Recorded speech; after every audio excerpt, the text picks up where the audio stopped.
Before Artemis II, there was Artemis I. And Artemis I was basically NASA's way of saying, let's maybe test all this out first before we put an actual human inside of it. Artemis I launched on the 16th of November, 2022 from the Kennedy Space Center in Florida. The mission was to test NASA's new SLS rocket, which stands for Space Launch System, and to test the Orion spacecraft for the very first time in deep space. No crew, just the spacecraft.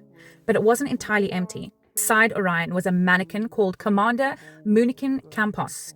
The Munikin part came from a public knockout-style naming vote where people choose between two names at a time until there's one winner left.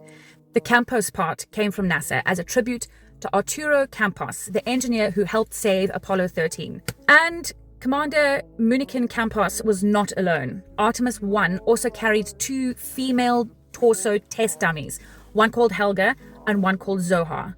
They were there for the radiation experiment because one of the biggest dangers on the moon mission isn't just the rocket or the landing, it's actual space radiation. Zohar wore the protective radiation vest. Helga did not. Helga was out there taking raw space radiation for science. R.I.P. Helga. Commander Munikin Campos was a stand-in for a human crew member. He sat in the commander's seat wearing the same type of suit that future astronauts would use, while sensors measured things like radiation, vibration, acceleration. NASA then used that data to help fine-tune crew conditions and work out how better they can protect astronauts in later missions. So the point of Artemis I wasn't to land on the moon. It was all about testing what future astronauts might go through, to see if Orion could get there, survive the trip, and come back. Now, as we know, Artemis II traveled 695,081 miles from launch to splashdown. Artemis I did about 1.4 million miles. And to put that into perspective, Artemis II, the one that we've just watched with actual astronauts on board, that mission looped around the moon and got to about 4,067 miles above the lunar surface.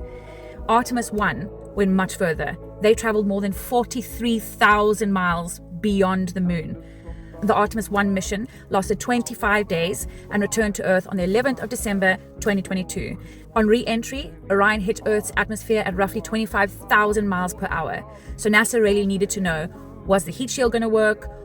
Would the spacecraft survive? Would the parachutes deploy properly? Would this thing actually be safe enough for people? Artemis I was the test run for Artemis II, the dress rehearsal. The whole, let's see if this huge, expensive machine actually does what it says on the tin kind of mission. And it did, which then cleared the way for Artemis II and everything we witnessed over the past few weeks. Next up, Artemis III. So I'll see you again soon. Okay, bye.